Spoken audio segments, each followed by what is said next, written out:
Ramogi TV, Kibra, Nairobi County.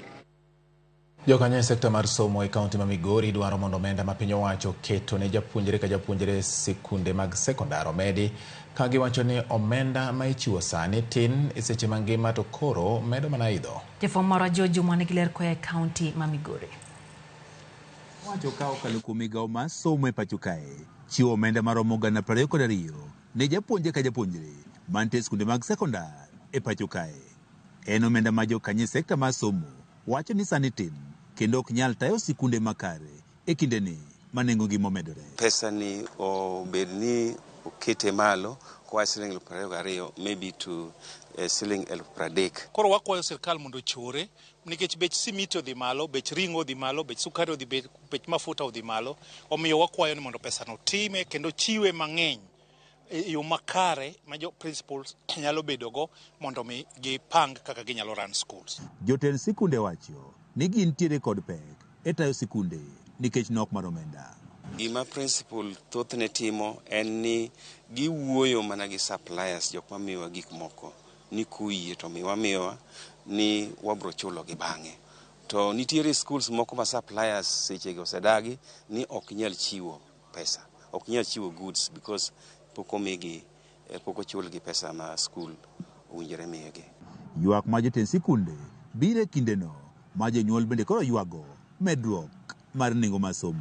Sana gharama ya masomo tungeomba Minister wa Education ajaribu sana kupenya na kuona kwamba kimaendeleo ainue watu namna gani. Hawa anawapa msaada kulingana na hali ilivyo. Wanapokaa wakifanya budget ya upande wa Minister wa Education watukumbuke.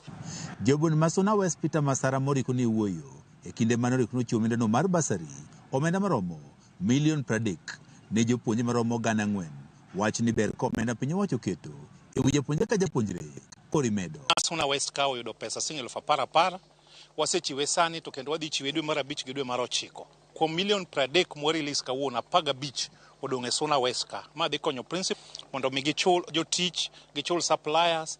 Komachielo jopuonje ma kwan gi oloyo 17 oyudo sir mar somo kuom higni 4 kawuo kuom joburano ma Kisumu West Rosa Buyu.